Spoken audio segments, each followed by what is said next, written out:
Yo guys, welcome back to the Fryday Podcast.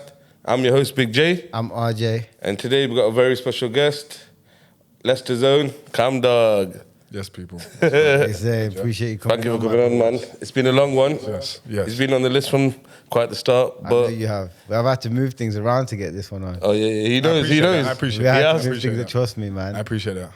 But yeah, I've known him for a few. Well, not known him. I've known of him for a few years. He has actually, like we spoke about before, come to my yard and performed in my mum and dad's yard when he was younger and when I was younger. Didn't pay him though. I paid homage. But yeah. Homage don't pay the bills, bro. So Leicester Zone. Do you want to tell them where you grew up? Primary school, secondary school? Yeah, man, tell us. Yo, so born and raised in Leicester, obviously. First place we lived was Filbert Street East, right next to the stadium. Yep. So football's literally in the mud. Yeah, bro. Massive. Football has been a part of my life since I was born in it. Yeah. I'm pretty sure I had a season ticket from when I was like 4. And then Your dad like a footballer guy? my dad loves football, man. My dad's diehard Leicester fan. I tell you now, my dad ain't had a my dad's 70 years old. Never had a tattoo in his life. Leicester won the league. He got it tatted right here on his arm. Swear down. Yeah. Big up, Pops. So yeah, I've been a Leicester fan my whole life. But when talking about life and school, we moved to Knighton. So I live in Knighton, born and raised in Knighton. Went to Overdale Primary School, and then I went to Lancaster Boys. So when you was at primary school, obviously everyone plays footy and that. Yeah. Was you always better than everyone? Yeah.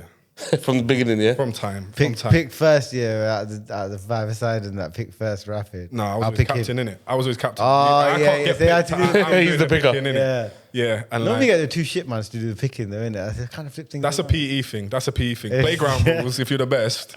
And do you know what? Yeah, I knew I was good, yeah, because I remember, you know, like when you was young and you split up the playground, like there's year 3 to 6 and then there's the junior school over there or whatever. Yeah. So when I went into year 3 from the little kids playground, one of my best friends at the time, his older brother was in year 6 and we was in year 3. So we used to play year 3 and year 6 versus year 4 and year 5. Yeah. But I was year 3 and I was the hardest then. And the whole playground, man knew like I used to get clamped on concrete, like with a ball that's like this big. Yeah, like I'm getting tripped over, I'm getting dashed on the floor, but I'm always bagging. So at this point, I knew I was good at football from then. Yeah. I used to love football as well, you know, as a kid, man.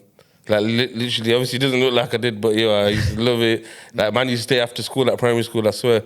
You can ask one of my mates, I'm sure he's got like a gym. I like get named pranked Kit. now, man. Huh? I get pranked now, innit? I snap my shin in half. What, football? Yeah, I couldn't walk. I at St. Margaret's past years, bro. I snapped my shin bone in half. I couldn't walk for 2 years. Imagine I was playing in a pub league. The bouncer did it to me, bro. Yeah. I slid. I took the ball. The guy didn't realize I'm short. Yeah, the guy didn't realize. Obviously, he's a big dude. He's wound up and he's booted my shin. My shin snapped. Yeah, That's sad. The worst injury I've ever had is exactly the same. Fuck, bro. I get pranked when I see a ball, bro. Fuck that. I don't. Football wanna play. phobia? Yeah, I'm allowed. I don't want to play. Fuck it. I'll play against the wall and that. So when you was in primary school, you're good at football, everyone knows you're good at football. Did you play for any of them local teams? Do you know what? I only ever played for one team when I was really young, like 6 years old. I played for a team called OB Owls. Oh, yeah. Oh yeah. We won everything. And then from 7 years old, I played for Leicester's Academy from 7 till 12. And then them times I was in secondary school at Lancaster and our school team, we never won the nationals, but You're up there. we came second, we came third, we came like semi-finals every year. But when I was 12, I got released at Leicester because I was tall, innit? I've always been tall. Yeah. I'm talking like year 7, I'm probably 5'8". Or something like that. Yeah. And they're saying to me, we want you to be a centre-back. But my whole life, my hero, I'm talking about Leicester again, my hero was Muzzy, is it, innit? Yeah. Big up anyone who knows. Big up Muzzy, is it, man? Right? Big up. And, Trying to get him on still. No, but legit, he was my hero. He was the reason I wanted to be a centre mid. So I was like, I'm not doing that. I'm not playing centre back. That's not my thing. So they said, fine. Yeah. Go go find somewhere else to be. And What, straight up like that? yeah, that's how it went. You used to get a one year deal even when you was a kid. Unless you were special and they try to tie you down, but that's more of a modern thing because of all the money that's going on. Yeah. But like, so yeah, I left. I played Sunday League for 2 years. And my team was sick again. Like, I was playing with my cousin. He was the striker. I was the centre mid. I scored 25 goals 2 years in a row. We won the county cup, the league cup, and the league 2 years in a row, and then we came second in the whole of the country for Sunday League. And then... What age was that? That was 14. Oh, okay, so still young. Yeah, what happened then was Aston Villa and Coventry said they wanted me to go on trial. And how it works is you go for like 6 weeks. And where did they spot you from the Sunday League team? Yeah. Big tournament. Scouts. Like the final was at the Britannia, which is Stokes Stadium. Yeah. So like, but we're 14 playing on a big man's pitch. Yeah. Sick, man. And there was loads of scouts there, and they've said, yo, Coventry and Villa said like, yo, we want you to come down. That's sick. And then... Bet Pops was gassed as well. Innit? Yeah, he was, right. but in the back of my mind, I only ever wanted to play for Leicester. Yeah. So I'm about to go on these trials, and the lead scout from Leicester rings back because he knows me anyway. He said, look, we've seen what you've been doing. He said, where are you going on trial? And I said, I'm going Cov and I'm going Villa. He said, do you want to come back to Leicester? Yeah. And I was very like apprehensive about it, but I went back and I ended up getting another 1 year. And then on the back of that was when I turned 16. Yeah. And that's when you sign scholarships and stuff. So I signed a scholarship at Leicester, at 16. Yeah, man. Sick. That is. Yeah. Were you still at school then? You just finished? So how it works is, for year 10 and 11, when you're doing your GCSEs, you go in 1 day a week full time, which is a Tuesday, to like assimilate to how it works. So like you have breakfast there, like you have you have a full day of work. Yeah. You know what I'm saying? To know what it's going to take if you sign this scholarship. Yep. Is that work experience? That work experience. But proper? Yeah. And then, But do they proper put you through your paces, I bet, right? I think obviously because you're so young, they can't give you a maths regime, and there's fair. certain work aspects of things like when you can get paid when you're 16. Until then, they can't make you do jobs and make you do math stuff. But just get you into a routine kind of thing. Get you into routine. It's basically like a taster. Yeah. Like you go 1 day a week, and then Fair. at 16 I signed a scholarship, which if you don't know, for the watchers who don't know, it's like it's basically what you do instead of college. They pay you. You go every day. You do go college 1 day a week, but. And where do you go for that? They used to go Loughborough. I don't know where they go now, but this is another predicament that I was in. So obviously from GCSEs at school, I was I'm not saying I'm the smartest guy ever, but I was top set everything. I left school with 4 A stars, 5 A's, 2 B's. Smashed it. And a C. So I'm going to college, but they're saying because of the scholarship, you have to do sports science. Yeah. But I was like, bro, I don't want to be anything but a footballer, innit? Right? Yeah. If I'm not a footballer, I don't want to be a physio. I don't want to be a whatever analyst, whatever other job title you can give me within sport. I don't want it. You just want to be a baller, I just want to be a baller. Yeah. So I said, can I do English literature, which I had an A star in, or music, which I had an A star in? And they were like, no. So I was like, well, I'm not going to not sign it. Yeah. But from then, I guess academically, in terms of like other job options, if football weren't to work out, I was very limited in what I could do Because of that stipulation kind of thing. Yeah. So but that's my school, that's my education, and then obviously, like I say, I grew up in Knighton, innit? Yeah, and then football. Where did it take you after that? You Leicester? Straight after Leicester, I got released. I'm not gonna lie, that was probably the toughest time in my career. Broke my heart, to be honest. Was there a reason, or they just? There was a multitude of reasons. I think primarily it was because they had players a year older than me and a year younger than me who were centre midfielders who already signed contracts to be pros. Okay. And who also... So, like, one of the lads was from Australia. So, he got an extra year contract. Yeah, because it Kind of makes sense. He's already here, do you know what I mean? Yeah. Permits already There was done. one lad who got released at Liverpool who, because he came from Liverpool and that had stature to it, when he signed a scholarship, he signed a pro. And then the lads who were a year above me, there was 2 lads, one who was from Ireland, who already signed a pro, and one from Bolton, who had already signed a pro. So they were like, there's not really any room in the midfield either. And that season, my team was good. Like, we won the league, our league. We lost in the semi-final of they do like a not regionalised, they do, I don't know how it goes, but the category 1, which is the top academies, they have 4 leagues. Yep. And then the winners of each league play a semi-final. Yeah. And then after that, they play a final. And we lost to Fulham, and their team was very, very good at the time. But that season, I scored 9 goals from centre mid or whatever, and I was like, bro, I'm getting a pro. And I didn't, and like that year, like... And how did you take that, and how old were you then? I was 18.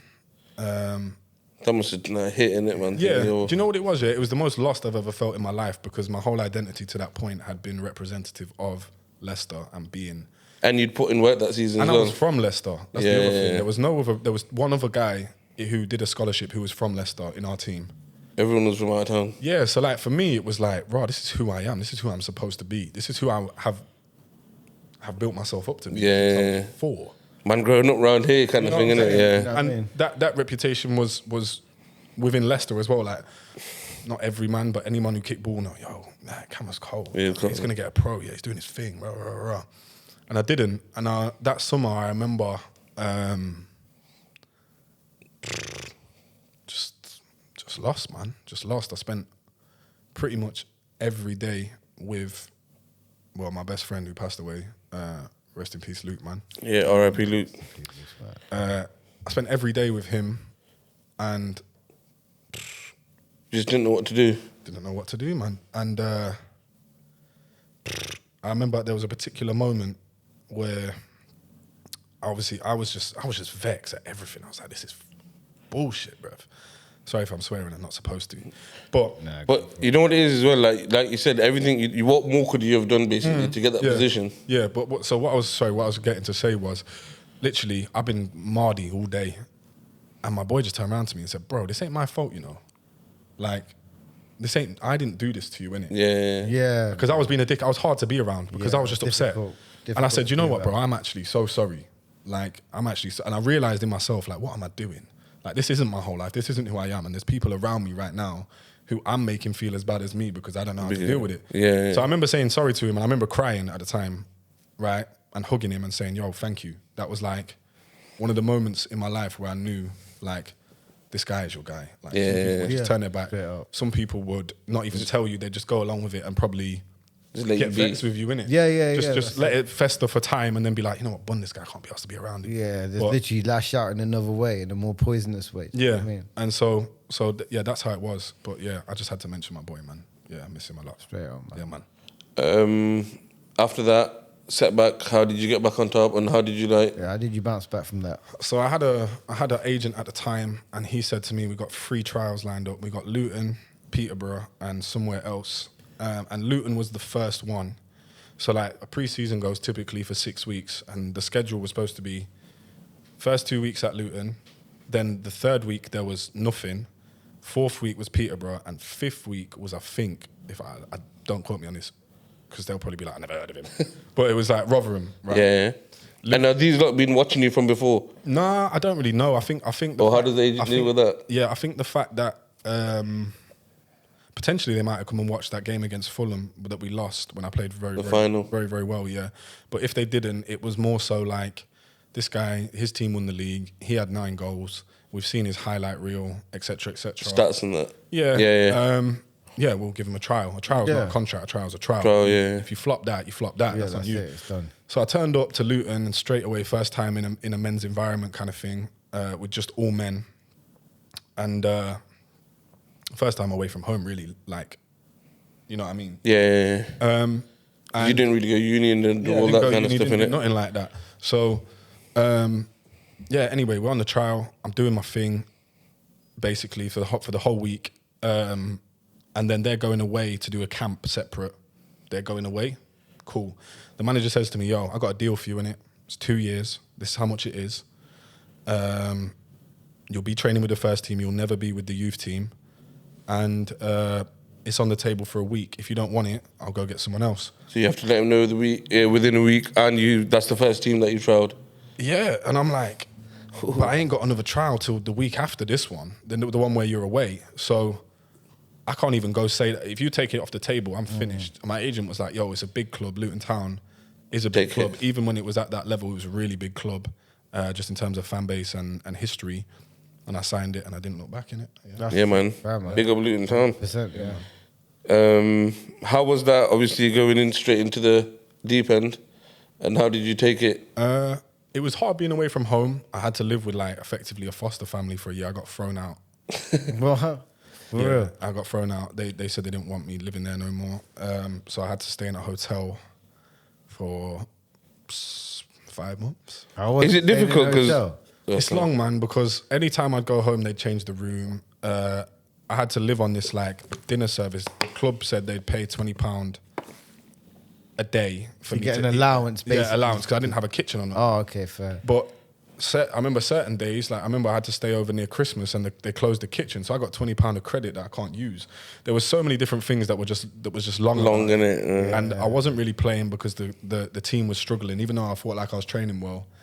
And then that manager got sacked, and a new guy came in, and he gave me my break. And then, I played the end of the first season. What league was that? Do you That remember? was National League, the conference. Yeah. The one below League Two. And then the season after that, I thought, I'm going to go in there and play every week. And he'd brought in new players. And then at Christmas, one of the most crucial players, who was a centre mid as well, broke his leg on Boxing Day. Oh, and you got put in? I played the whole rest of the season and we got promoted. Sick, man. Sick. So, yeah. Sick. That was at 19, so, yeah. How long did that stint last at Luton? Not too long after that. I made my debut in League Two, which I was mad proud of, when I was 20. That is sick, man. That's actually sick. And then I got sent off at a game away at Shrewsbury. I'll never forget it. It was never a sending off. It's the only time I've ever been sent off in my whole career. And I got sent off, and from then I just didn't get back in the team. Oh. Like, they brought in new players. I didn't get back in the team. I felt like I should have been given probably more of a chance. The team didn't really do that well that year either. Then the manager got sacked and a new guy came in. So this is the third manager you know? Yeah. Yep. And he just said, I can't be able to get into it because it'll take too long to explain. Yeah, it just went south. Just went south. He said, you're on the transfer list, you can go. I've told the story before, so if you really want to know it, you can. But it will take up too much. Yeah. Was it one of them ones? Where did you go? After that, I signed for Dagenham and I stayed there for 7 years. So that was is that the longest stint you've done? Yeah. At my level, people don't really stay at a club for 7 years. Yeah. Yeah, because Why did it last so long? I was good. What league was that? The same league. Oh, same league, yeah. I've only ever played National League and a small bit in League Two. Yeah. I don't know, man. Like, it just worked, innit? I stayed through times when it was hard. Yeah. And did my thing, and then I was there when it was fairly good, and then I was there when it was nearly really, really good. Like, we should have got in the playoffs on one of the seasons, and we didn't. But I was, like I say, I played 250 games for them. 250 games in total? Yeah, for the same club, yeah. Oh, that's sick. Yeah. And where were we living at this time? Were we living out there? Oh, I've lived all over the place, man. I actually left Leicester at 18 and I've never lived here again permanently. Like, I've lived... Like you said, there's foster family hotel. Yeah, so I've lived in Luton. I've lived in Dunstable, which, if you know, is basically like an attachment of Luton, innit? Yeah. I've lived in Northampton. I've lived in Stevenage. I've lived in St Albans. I've lived in Hertford. I've lived in Chapel Heath. Fucking hell, he's done a tour, innit? Tour, Yeah. So You've done your postcodes, innit, bro? yeah, man. So yeah, I lived all over the place, innit? But predominantly all of it was playing for Dagenham. Can you cook? Yeah. That's the main thing, you know. What was you living by yourself and that, or? Nah, I've been with my fiance for 10 years, innit? So Oh yeah.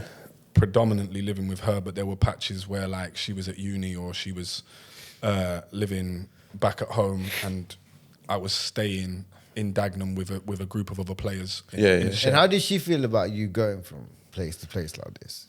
Because obviously it must have been difficult, no? It is, isn't it? But like I think to be honest, like it's one of the factors that you'll see that someone is there for you if they're willing to stay through all these things. Yeah. It's part of the game, innit? And willing to adapt and willing to sort of learn that, like sometimes this is going to be bad, this is going to be good, this is going to be, I'm not going to be here for a week or whatever. Yeah. And it's like, like I love my fiance, you know what I'm saying? Fair, like, 100. That's why I want to make her my wife, you know what I'm saying? Yeah. So yeah, man, like she's a massive part of me being able to do what I do. Okay, so we've spoke a bit about football. We're going to go a bit back, and like you said before, one of the questions was how did the transition, but it weren't a transition that you said. So when did the music thing start, and who was your first influences that you can remember? Yeah.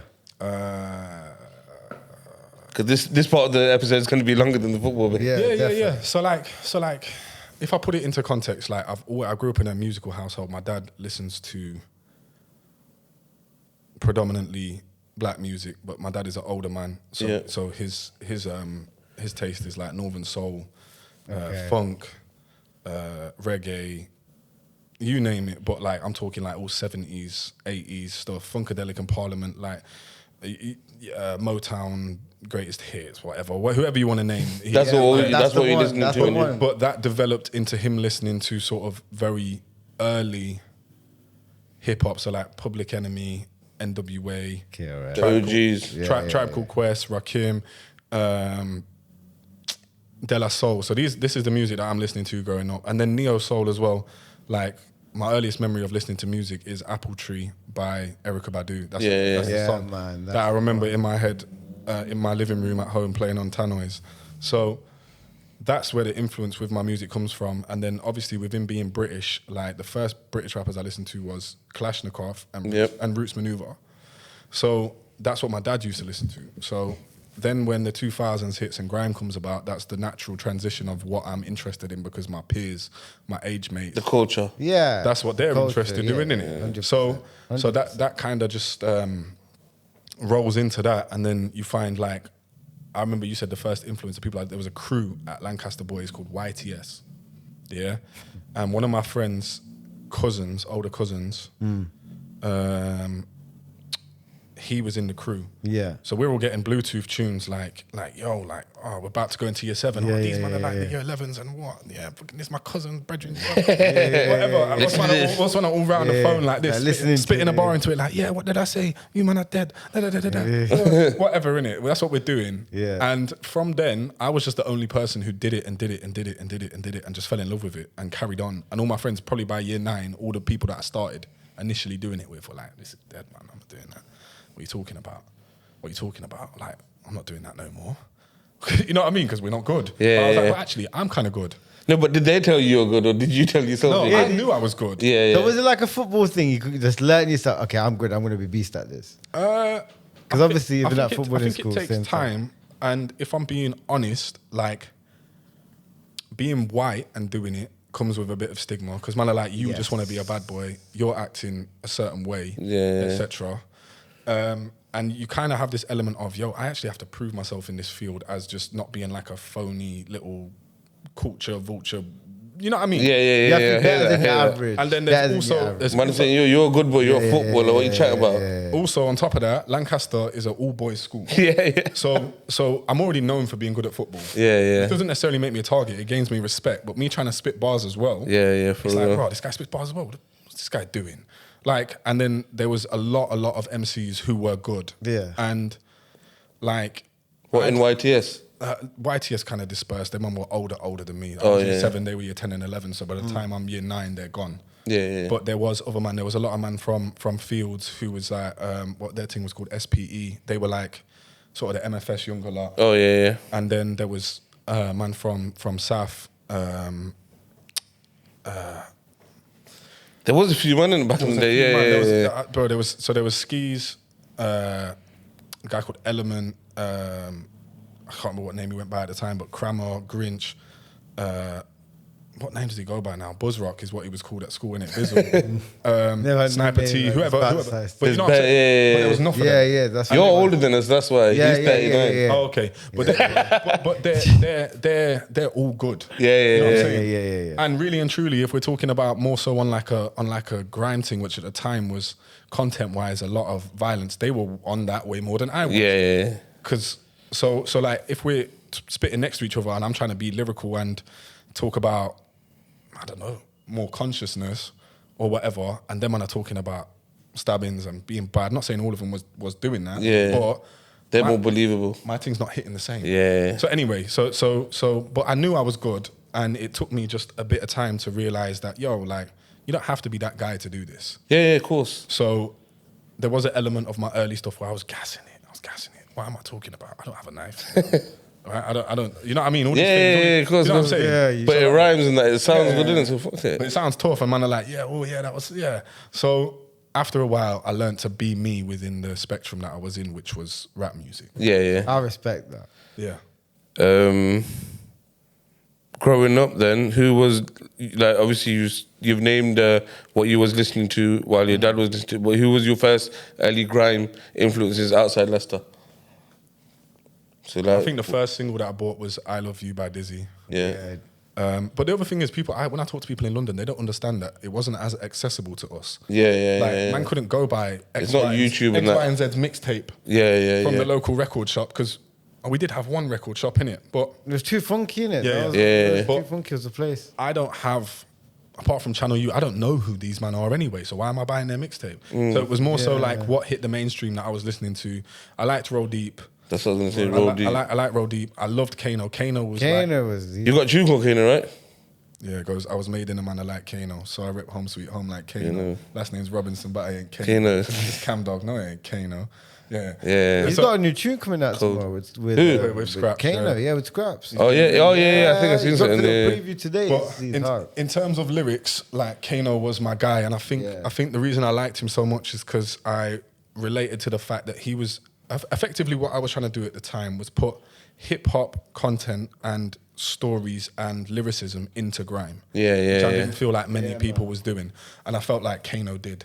So there's only a couple of men really doing it now. Yeah, and I like the Streets a lot. I like Streets. They did a lot of early remixes where they'd have like Gets, Skepta, like DEE on their remixes, and that was a bit of an introduction for me to them. And then Skepta, I loved when he greatest hits with like I Spy and all that on it. I love that as well. Recently. So probably your more stereotypical names. I used to love Trim as well from Roll Deep. Never gonna trim, never wanna trim. Wait, you're listening. I used to love Trim. But yeah, man, just probably more so the beta names, but because that's what. Obviously, you're in the music game, yeah. What about all this beef in the music industry right now? How you feeling about the Kendrick Lamar and Drake thing? What do you think about it? I don't mind it, innit? Like there was obviously like it's probably the first time maybe since like Nas and Jay that you've seen the two biggest names go at it. Before that was Pac and Big. Yeah. And then I don't. If there is one in the noughties, like 50 was going at Jar. Like there was that LL Cool J and Cannabis one, that was it. But you know what it is as well right now, social media is making it blow. Back then there weren't social media in it. So right now, when all this shit happens, even if it is all made up, but they're the biggest talking point of everything, not just like rap music, it's just out, it's on news. Oh yeah, man, it's everywhere. It's everywhere. You go on your browsing, you're gonna hear Kendrick's Not Like Us speak. You're gonna hear it. You're gonna see mans at weddings dancing to it. That's how you trust me. Do you know what? That's why I think he won. Yeah, 100. Because the diss is hard. The diss is hard, but he did, in my opinion, what everyone expected Drake to do. So Drake's last big diss record was back to back. Which man listened to in a club, right? And that's what Drake does. He makes bangers. Club bangers, innit? So no one expected that from Kendrick. When you got Kendrick's diss song after Euphoria and Meet the Grahams, when you've got his diss song and you got me and my girl in the kitchen going, they not like they not like and the diss is hard. It's like, bro, you've won because I don't know the words. That one, innit? That tune won. That tune won the battle. That tune won. Yeah, and Drake's last one was basically like, I'm sorry, waving a white flag. Like he got away over 1 million dislikes or something stupid like that. But you see what it is, What Heart Part 6. Yeah, it's not really gonna hurt his career like that, innit? You know what it is? He's going up against the best. Apparently, it's hurting his sponsorships. Have you seen that? Like, for example, I'm not gonna lie, but just after recording, look at Drake's dropping a trainer, People are calling it the A minors, the Jordan 14s, like the names, they will make you die. However creative you can get in your head with names of Drake's trainers right now, A minors, the flat, just really bad names, bro. I can't think of them, but just go back and watch it. Yeah, trust me, it's funny as fuck. I don't know, man. It's hurting his career. A little bit. It is hurting his. But you know what it is? It's like the guy you're sponsoring. So you're a big company like Nike. You're sponsoring a fucking guy that's been called a pedophile, left, right, and centre. Oh yeah, it's him. And he's been messaging 13-year-olds, like, dude. Yeah, I hear that, man. That's disgusting. You know what it is as well? You know how he says that about like I'm too famous and all that shit, yeah, bro. That's not a good defense. Yeah. That's not a good defense. You can't say that no more, especially You can't now. But yeah. Don't make sense. You've got to address, like, you know what, for example, my mum was, he was saying pedophile thing. And then he started saying, I've never been to Epstein's Island. I don't fuck with... Who said you've been to Epstein's Island? Why are you saying You're stuff? defending something that's not even being you've fucking... defended something that's not even been brought up, so what the fuck are you doing? Yeah. Okay, no. You're not actually talking about battle raps and like beefs and that, yeah. Kano Wiley, back in the day, who do you think won? Bro, I've never seen the full clash. No. What? Nah. Yo. They both went in, you know, yeah, but I know, man, Wiley's I know the clips of it, like, Kane, Kane. Sugar cane. Yeah, like, do you know what, yeah, if I'm being brutally honest, yeah, the clashing element of grime is not something that I love that much. But you're good at it, though. But man are going to be like, yeah, but being good at something and liking it is two different things. Yeah. Because in my opinion, I make music for it to be my art form. Yeah. Right? In any other art form, and I know obviously the history of it, obviously it stems from sound system culture, a man going live on stage and spitting back to back and clashing like at things like Sting in Jamaica and all that. I know that's where it's from. So culturally it belongs within the scene. But for me, it's not something that I like that much because in no other art form, apart from rap music, yeah, all forms of rap music, but do man put two pieces of art that are totally different next to each other and say that one's better? Because you can't go into a art gallery and talk from someone's painting and say that's better than that, that's better than that. Man who do rock don't stand next to each other and play guitar solos against each other. They don't. Yeah. Do you know what I'm saying? I know that sounds like a weird comparison to make, but for me, my art form has always been about me making my art form. It's not comparable to my man's. Yeah. You know what I'm saying? It might Very be subjective, innit? It might be to taste. Yeah, I get that. But it's not something that I've ever really... Obviously, like, I did the Red Bull things and that. I was going to say, so when you did the Red Bull thing, yeah, the Derby one, obviously... With Eyes, your relationship with him must have been good before that, obviously. Still good now, man. Yeah, still good now. Yeah. That's what I'm saying. When you dissed him, bro, he showed you respect. Obviously. I think he laughed at one of the bars, innit? Yeah. I can't remember what... I remember that day because everyone talks about it, innit? Yeah, obviously... That was a good one, man. Obviously, I messed up my first two bars in the clash, yeah? I remember because I tried to say something mad complex and I didn't say it properly, and then I just kept going. I was like, "Fucking, no one's gonna notice." But my man, then the next guy fucked up everything, the whole thing. The whole I thing. thought my disses were adequate to win. But this is what I'm saying. That's what I'm saying. That's why it's not a thing where it's like it's not comparable to me because it's obvious who won that clash, but the winner of the competition wasn't the one who won it. Yeah. So it's like fam, like it's like football, then, no? Whoever's best on the day. Yeah, but we were the best on the day. That's what I'm saying. Oh yeah. So it's not the same. Do you know what I'm saying? But nah, man, like them things there, they were promotional things for getting my face out there. The first one was the one that did it best for me because man, I turned up on.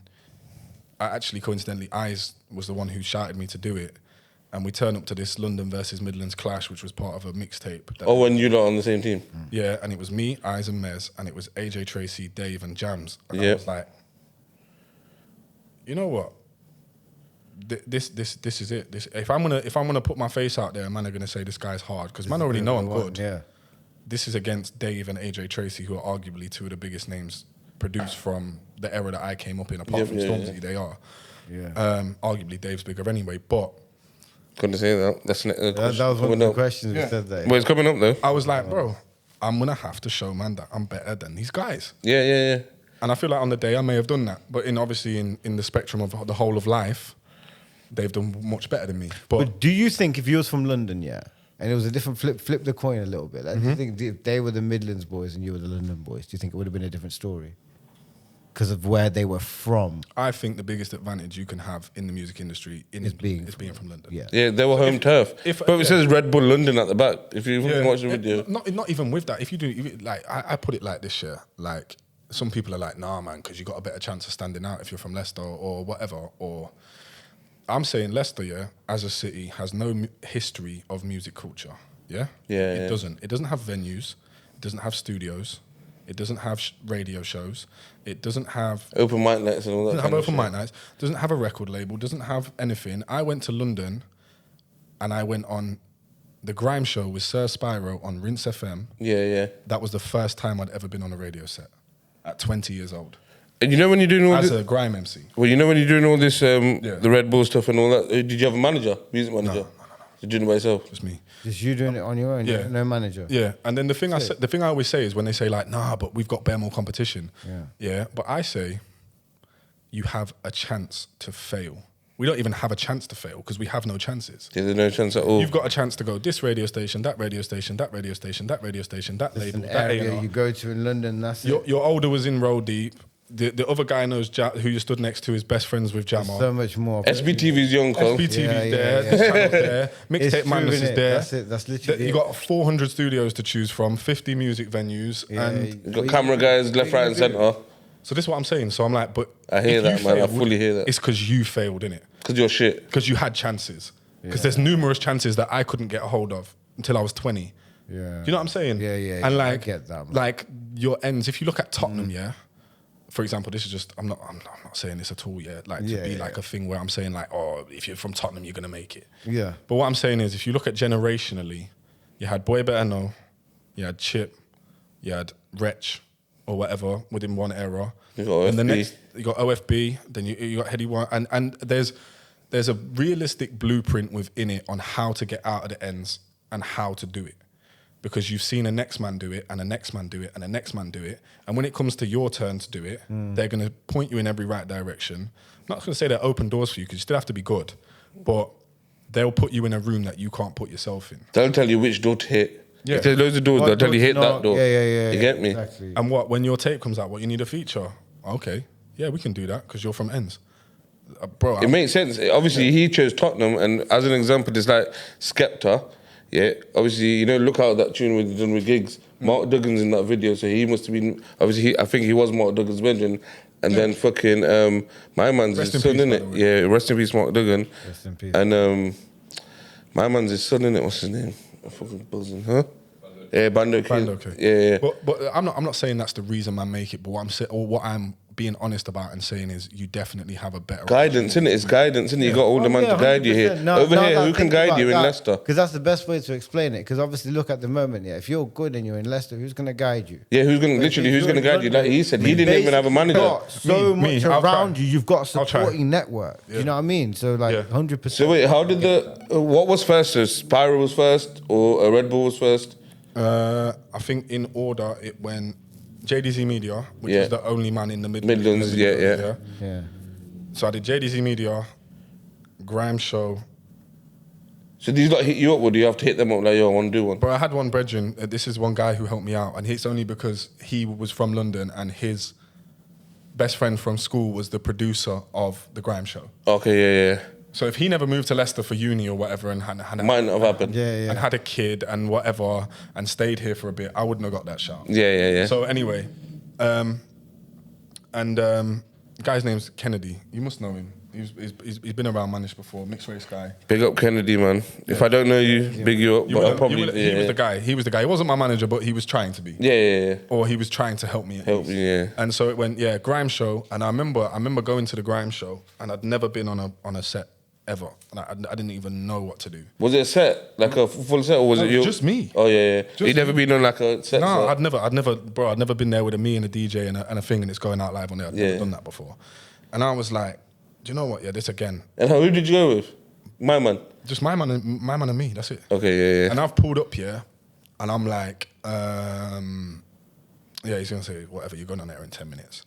I was like, cool. So I've got all my bars ready. I'm like, just don't mess the first drop up. Just don't. Wait, what about the beats as well? That's all him. That's Spyro. Oh, yeah, okay, Spyro. cool. Spyro, to give him his credit, and he's a genuine guy, and he's one person who's always tried to support me from when he first met me that day. Yeah, so big up Spy. Big up Spyro. Big up Spyro. But yeah, so I'm there. I'm like, don't mess up the drop. Don't mess up the drop. Cool. I'm going in. Right, whatever, blah, blah, blah, blah, blah, blah, blah, blah, blah. I've gone in and I'm like, just keep spitting until they tell you to stop and just keep going in and just keep going in. Just keep doing Don't it. run out of bars. Just keep going in, keep going in, keep going in. Go. 20 minutes later, I'm done. Yeah, I ain't got no more bars, right? 20 minutes, yeah?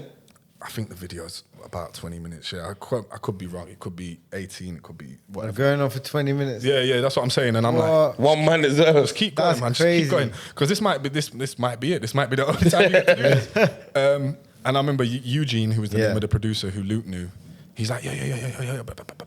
Everyone's going, oh, yeah. Tell him come. This was just after Bugsy Malone sent for Chipmunk. Chip, yeah. So Chipmunk's come down to the thing, and I'm like, yo, Chip, yeah, okay, I am that. Crazy. Yeah, I am the grand scene savior, Rudolph's Raver, chicken. Anyway, and I remember it was so funny. Yeah, I'm stood in the Foyer bit. bit. It was an outside bit, and everyone's smoking cigarettes and that, and I'm just stood there like sweating because I've been spitting 20 minutes. Chip goes straight up to Luke and spuds him and goes, "Yo, you went in, bro. You're kamikaze, innit?" I said that to you, yeah. No, he said that to Luke. Oh, shit. And Oh, my Why does Luke look God. like you? no, he looks nothing like me, but I don't sound how I look. Yeah. Oh, so he was just listening. And he don't know, he was said, "Yeah, we're listening on the way in. You went in. Yeah. You went in, Don." And I was like, I don't know if he said you went in, Don, but whatever. He said that and he goes, no, that's kamikaze there. And he goes, oh, I swear. I was wearing like a shirt. I was wearing like a baseball shirt with like Oh, shit. like flowers on it and that. Yeah, And he's yeah. like, swear down, okay, say nothing. And then so we've gone back inside and I've listened to him strap the wardrobe and all this kind of stuff. And I was just like, yeah, I'm That's in now. sick. Let's go. So yeah. Sick, man. That And is actually sick. That must have been mad. so that's the first in the timeline, and then after that you hit Red Bull. After that, I did SBTV warm-up sessions, I believe. Oh, you did the Was that through Luke as well?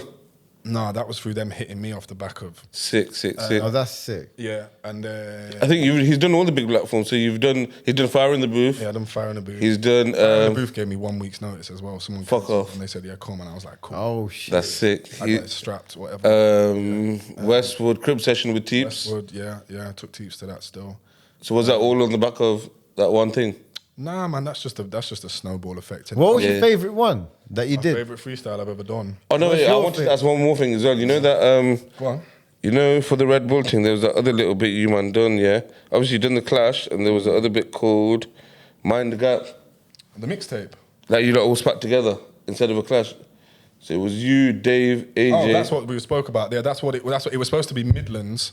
So Mind the Gap here was Eyes' mixtape that was sponsored by Red Bull. Okay, So they yeah. said to him, yeah, that the idea is Mind the Gap, as in what's said when you get off the train to London. Yeah. Right, so we want man from outside London to come into London. They basically chose him to pick the lineup. So he shouted me, shouted everyone else. It was like a week in the studio, and we did 11 songs. I wasn't on all of them, sick. but we did 11 songs. There was loads of man. There was man from Leeds, man from Chef, man from whatever. And then he rang me and he said, "Bro, we got this filmed clash on the day," and it weren't like a clash like man are writing for them.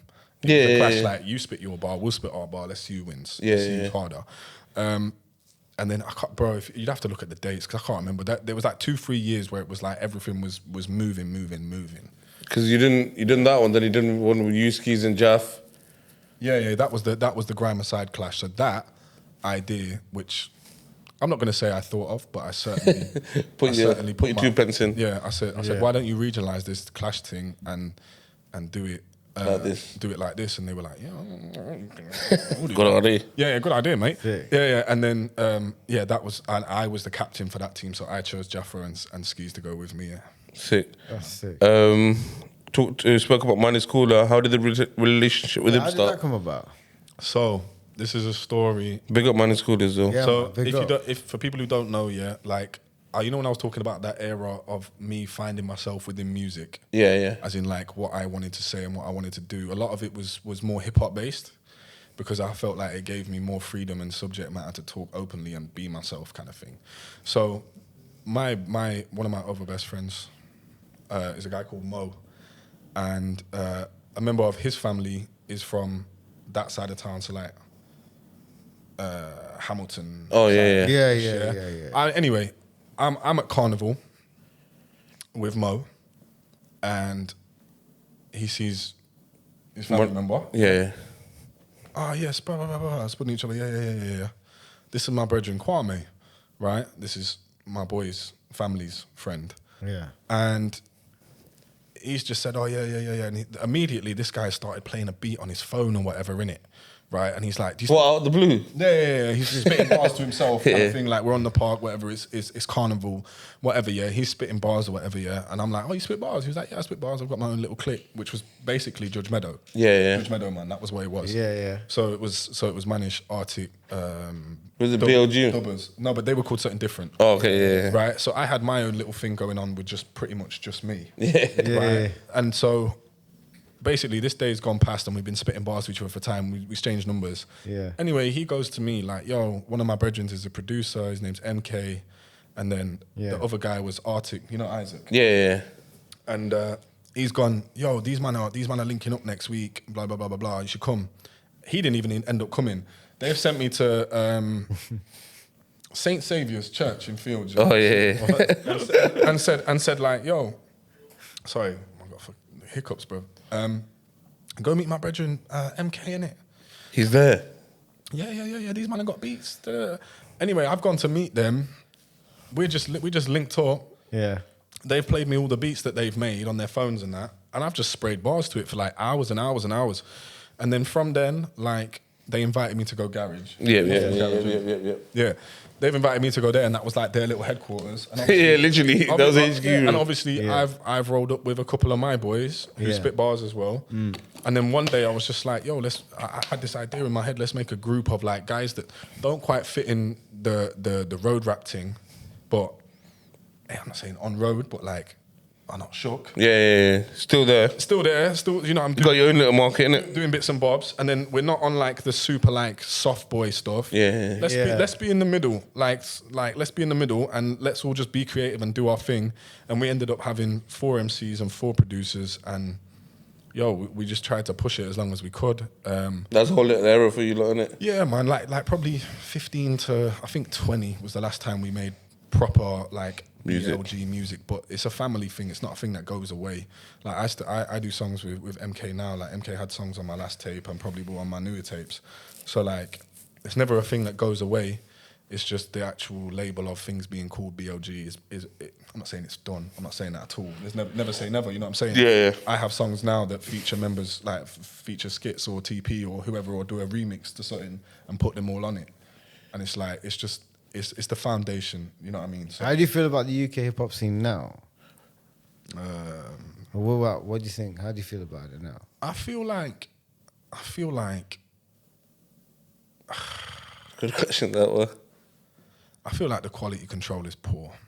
It's too much. It's saturated, isn't it? There's too many men trying to do I feel similar I things. just feel like there's too many men who ain't actually good at rapping.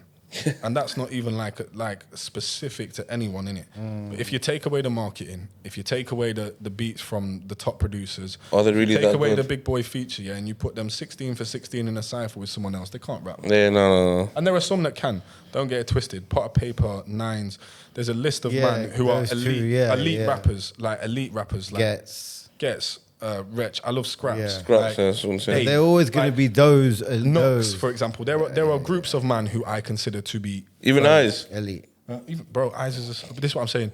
So like, and yeah, like if you put them on an actual, they are rappers within rap music. Yeah. But they're not that good at rapping. So you tell me. Yeah. You tell me, but I'm happy that a lot of people, one thing I can say is, yeah, if you're talking 15 years ago, there was probably 8 men who weren't that good either. Yeah, making a career out of music, rap music in the UK. Now there's hundreds. Yeah. So I'm happy for The that. money's there. And you know what as well, yeah? If I'm being like just frank about how I feel about life right now and where I'm at, yeah. Anyone who comes from a losing position to win, I'm happy for you. Yeah, for real. Yeah, man. You know what I'm saying? 100% straight Yeah. up. Music-wise, I already asked you if you had a manager when you were younger. Have you ever had a manager? Yeah. So what happened was, like after I've got all this stuff by myself, right? It was funny actually. At the final of the Red Bull Grime side clash, 2 people came up to me outside, and they were like, "We would be interested in managing you." I'm 22. Or 23. You've always done your own You've shit. always been on your own. I've always been on my own. Yeah. But I'm like, they know London, I don't. Yeah, cool. One of them worked for Ministry of Sound, the other one worked for a different company. And they were like, we'd like to sort of team up and manage you. And I was like, cool. And it worked out for a while because I didn't have a kid yet. I was living away from home a bit. So I had time to go like into London and do studio sessions, into London to do a show, into this, into that. But it never went further than anywhere I could take it. All the links that were being made were just people ringing me and me asking my manager, yo, do you think this is a good idea? It weren't them. Him going out the way and finding, yeah. And you know what, yeah? It taught me a lot because, like, they were both had good intentions, but, pardon me, sorry, the mic's shaking. They both had good intentions, but they didn't have the know-how or the skill sets to provide what I needed. Were they managing other people, artists as well? Nah. Or just me. They didn't know how to nurture talent. Sometimes So that's people what don't know how to nurture talent. or they didn't have the connect to the guy who was putting me in a room that I couldn't put myself in. And I use that analogy because it is the most honest. In business, if you have a business partner or an investor, the reason you take the investor rather than struggling to do it yourself is because they will fast forward the time it takes to get in the room. Get in the room. The room that you want to be in to sell. because they're invested in there as well, isn't it? So they've got the contacts. It's the black ball. It's the black book that you want, really. You know? Yeah. That's what you want. Precisely. And they didn't have it, bless them. Like, with the utmost respect, like, I appreciate what they did for me, but they didn't do the best of jobs. So from when I split with them, I was like, I'm not having a manager. I did it all by myself before. And then that summer was when I got on the FIFA soundtrack.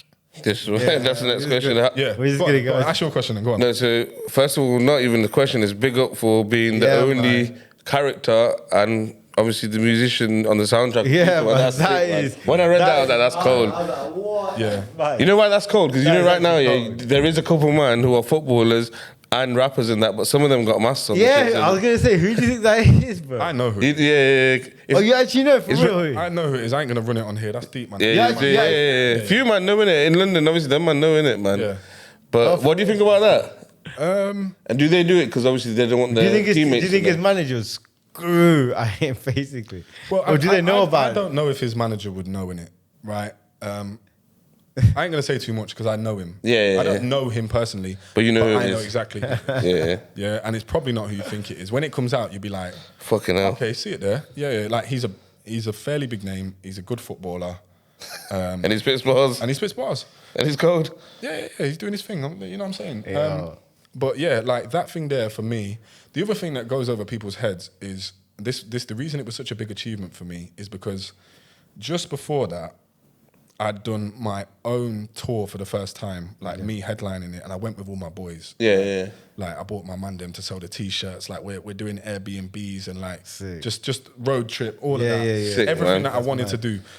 I wrote the song about that tour, so that's what it's about. Nights Where Daylight Comes Too Soon. That's what it's about. Yeah. But it's got my brethren Mass Appeal has produced it, and Morgan is the feature, and obviously you know Morgan. Yeah. Everyone knows Morgan. Like an extremely talented singer, and it just meant more to me that it was a song about my people. Yeah. About something that meant a lot to me, my tour, and I got to do it with my With your people, yeah. It's about your people and with your people. But yeah, the thing that goes That's over sick, people's man. heads is they launched Volta. You remember Volta? Yeah. They launched it, right? And they paid more money for another song from me. And if you type in Volta 2020 trailer, it's my song on that as well. Yeah. And the first line of the Sick, song, man. it's like got, I don't know, Vinicius Jr. doing kick-ups on it or something. And the first line is Leicester City, Junction 21. You can ask anyone who's anyone, if Cam Dog's anyone. That's the line on the That's FIFA killer. advert. That is sick. Literally says Leicester City. Yeah. Being a player and having the song on FIFA at the same fucking time, that's mad. What about the Pepsi Max advert? How did that come out? The way that the music industry works in terms of like getting music on TV and music in, you'll have a sync agent. It's called syncing. That's what they call it, and it's matching music to TV or to games or to anywhere that's media related. And this guy came to me out of nowhere called Max. Big up Max. Big up Pepsi Max, big up Max. He didn't have a particularly big roster at the time, but he was like, I think your music could do very well. So he's took my song. Within like a month, he's put it on FIFA. Then within another month, he's got another song onto FIFA. Then the year after, I did NBA 2K. Then the year after that, I did NBA 2K22. And then Big up Max, you know. yeah, actually, MK produced a song that's on NBA 2K21. Sick. It's called Shanghai. But Sick, man. That's big. But yeah, but the best part is I did it. I'm not saying I did it by myself. I didn't. When I did get to do it, you look at the songs that are on there. Yeah, they're produced by a man who I've been working with for 10 What years. time? Yeah. They've got features from a man who I've been working with for 10 years plus. I never left. I may have left Leicester, but Leicester never left me. You know what I'm saying? Yeah. So whenever I get an opportunity like that, like even a Pepsi advert. That was managed, innit? Yeah, it was managed. Yeah. But it wasn't originally managed. Oh, okay. They had a next guy doing it. Oh, yeah, actually, he spoke about that on his episode. He goes, yo, if you don't let me do it with Camden, I'm not doing it, something like that, innit? Certain along the lines. I said that to them. Oh, yeah, certain along the lines. I need Manish. Yeah, sorry, yeah. But they already had a beat. And Manish redone the same beat and sold it back to them. and No way. Yeah, I got to split the bag with him. Yeah. That's what he said. Sorry, yeah. Basically spiced up the beat. And Yo, I think your tickets need to run out, so we'll run through this. Do your thing. Who's your GOAT producer of all time that you've worked with? Yeah. And That I've worked Yeah, that you worked with, and then obviously who you think that made the best beat of all time. yeah.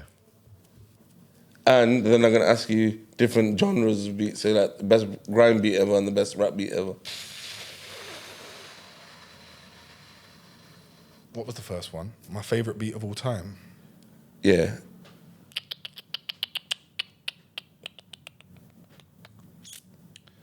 I'm going to say...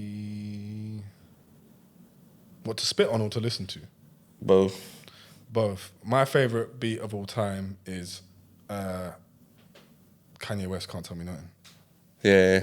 La, Wait till I get my money right.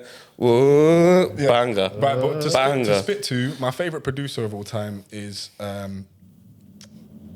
maybe Alchemist, who did a lot of like Mobb Deep stuff. Yeah. But Yeah, also Alchemist is a good producer. He's active again, you know. the guy, yeah, he's doing a lot of stuff with like Larry. He did June the Meet the and- Grahams.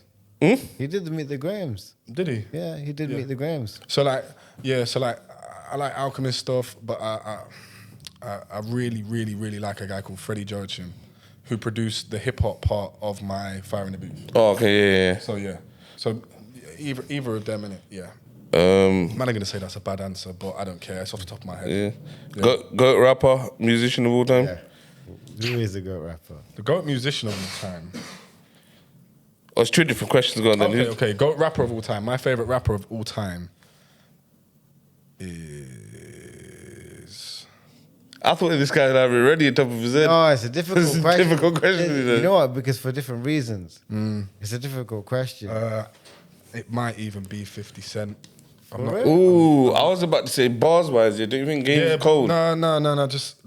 I wouldn't even put Game in my top 5. No, should I tell you why? You know, because he said about this 20-minute spit of bar thing, yeah? You know when he done 3 of the Yeah, I bars? know. I remember. He just kept going in and in and in. So let me. Right, it might be 50 Cent.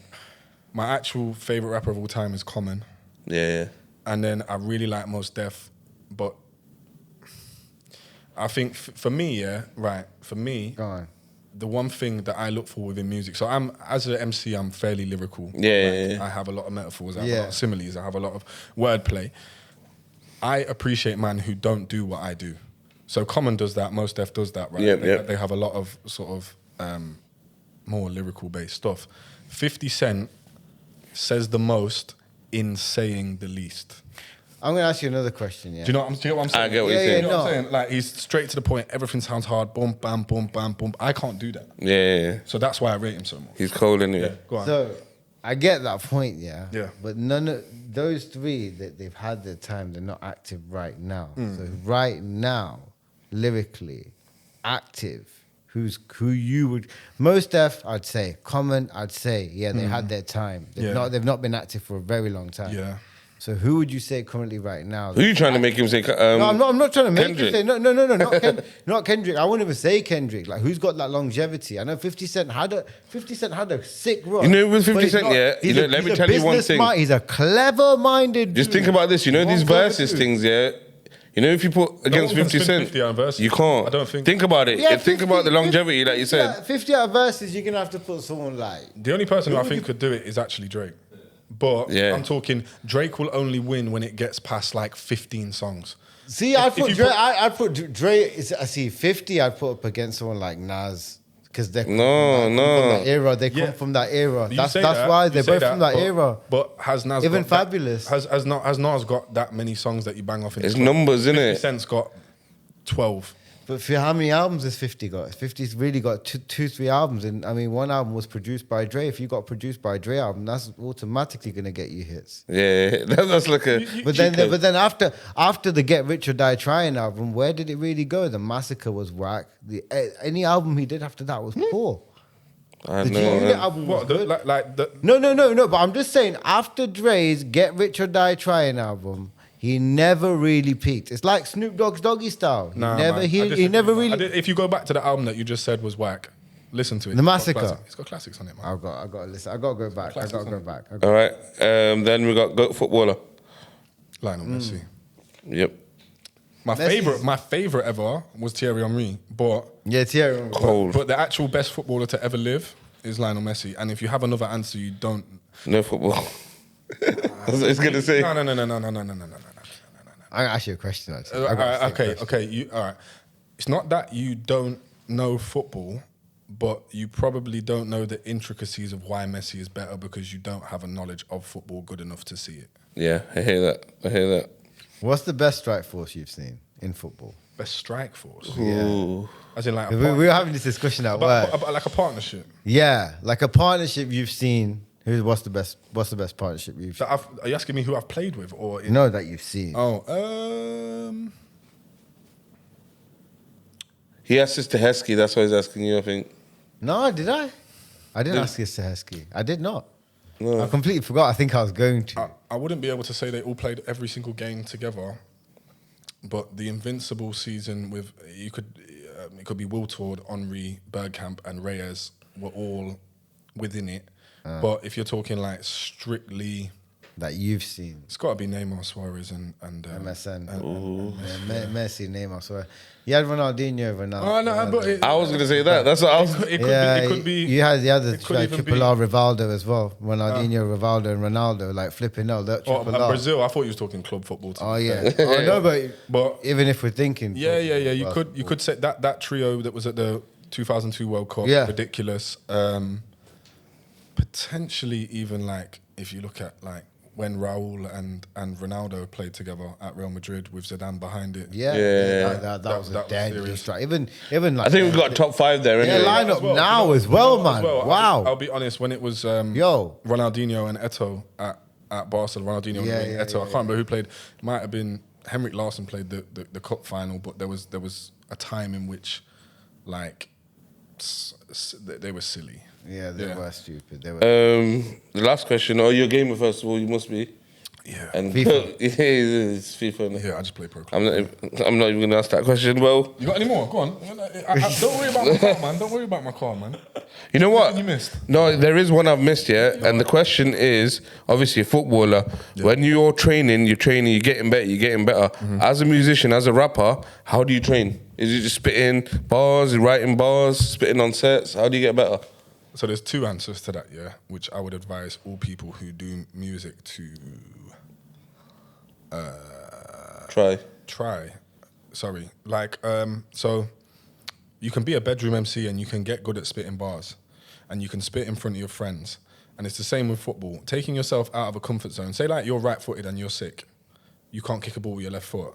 Try playing a game. Try playing a training session. Try doing something with your left foot and see how it feels. That's your comfort zone. Try playing a different position to have a better understanding of what your teammates want. Yeah. When you're talking about rap, your brethren ain't really probably going to tell you you're dead. They're just going to keep telling you, yeah, you're cold, keep going. Yeah, and they know the words to it. And for some man, that's enough. Because for me, when I was 15, my brethren knowing the end of my bars was enough for me. Yeah, you know what I'm saying? Yeah. Them man saying... You're getting ratings, innit? You get ratings for the people who matter. And say, oh, yeah, Kamakaze.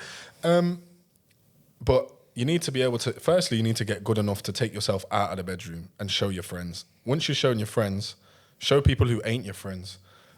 This is a thing that I always do. Like my fiance, yeah, she likes music, but she's not involved in music at all in terms of the industry. Yeah. So she listens to it for face value. Yeah. If she don't like something that I've made, she's gonna say this beat doesn't do it right, or that bit doesn't sound like a chorus because I can't sing it. I can't say it. Yeah. So I'm like, all right, cool. I need someone who's not within the realm of music to judge my music because that's who's going to listen to it. That's who's going to be listening to actively. So I hear that. for my process of writing, I write literally everything in my car while I drive.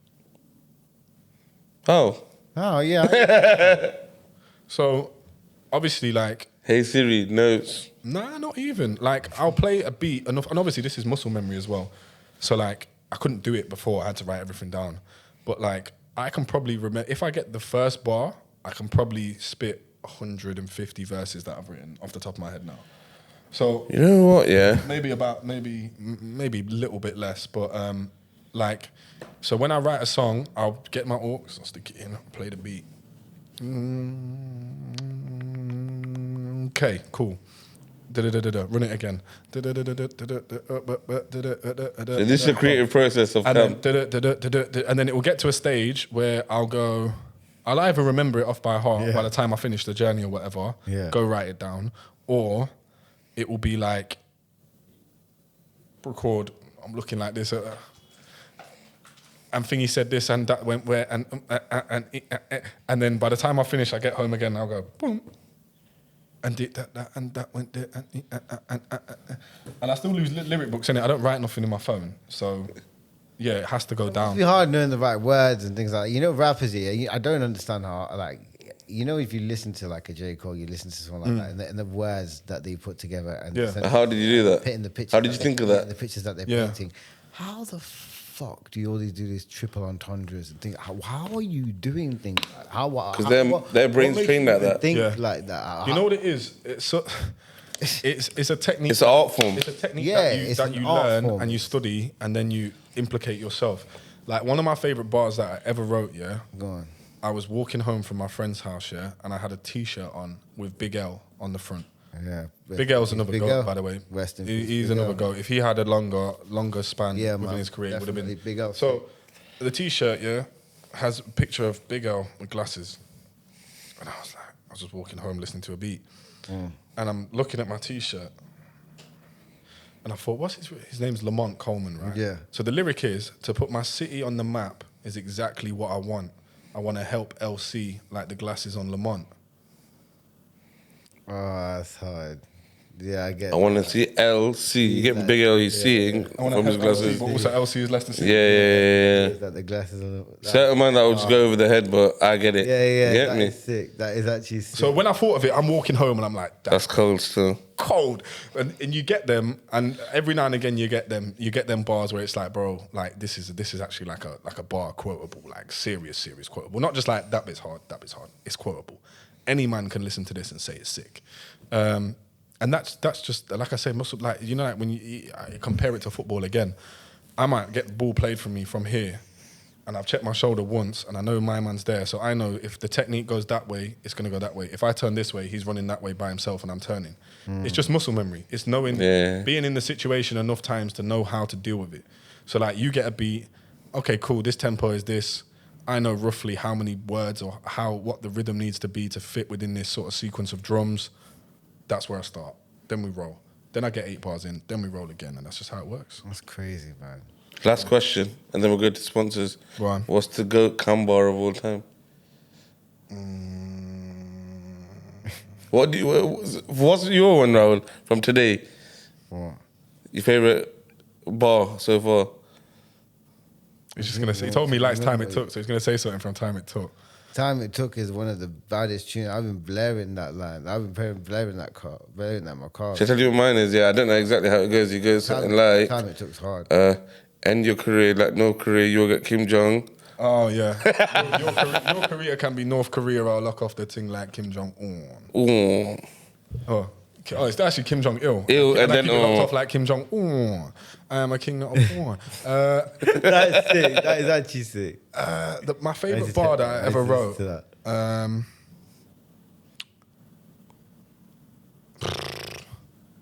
off the top of my head, like there's one-liners, but my favorite bit is the truth is always the harder pill to swallow. The righteous path always the harder one to follow.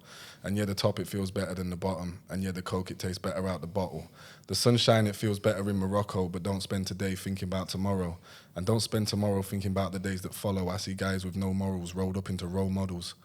I felt low, I felt lost, I felt like I felt off, felt like I should have spoke, but instead I held off. I was trying to feed the world like I'm Bob Geldof, and they know me in my city like the shop, well gosh. Yo. Cold. Yeah, I got to spit again for free, get me? that little sequence there, 2-0 up. like for me, I was really trying to be truthful and be honest with myself. Yeah. Like, yeah. Sick, man. Well, I like that. all the best for the future. What is the plan for the future, actually, man? That's another question we've got. Yeah, the next song is going to be featuring, I can say it, Manga Saint Hilaire, who I did a collab with recently. That's going to be, and then... He's got his own show now, isn't it? Yeah, he's on One Extra. Yeah. And then, you know what, I can say it, man. I'm doing Wavy Shirt Wednesday 3. Oh, sick, man. So I'm new project. Wavy Shirt Wednesday 1, there was Wavy Shirt Wednesday 2, and I'm completing the trilogy. So yeah, you can look forward to Wavy Shirt Wednesday 3. Sick, man. Yeah. And football-wise? Football-wise, I've got another year at Woking, currently on the transfer list. We didn't actually go into that, but that's calm with me because it's not something I'm trying to talk about too tough. Yeah. And yeah, just, you know what, bruv? Like, at the stage I'm at in life right now, like, I'm a dad, I'm about to be married. Congrats for that as well, man. Congratulations, bro. Yeah, my whole thing, bro, and obviously, like, within the last year, I never really spoke about it, but, like, I mentioned my friend passing away. I've been dealing with grief and just trying to be happy again. Yeah. And as long as I'm happy and I serve my people righteously, as in, like, my family, my friends, all that kind of stuff, I'm good in it. That's all that matters, isn't it, man? All that matters, man. Come, thank you for coming on, man. Respect. Yeah, man. Yeah. All the best for the future as well. Yeah, man. Big up the sponsors. Look, this week Yeah, we've got something man. new from Zap Me Up. Big up Zap Me Up every time. Zap Me Up, man. Literally gave us this with our own personalised NFC business cards. Got a fresh haircut this week, ain't you? Always, man. Always. He's been told not to wear the hat this week.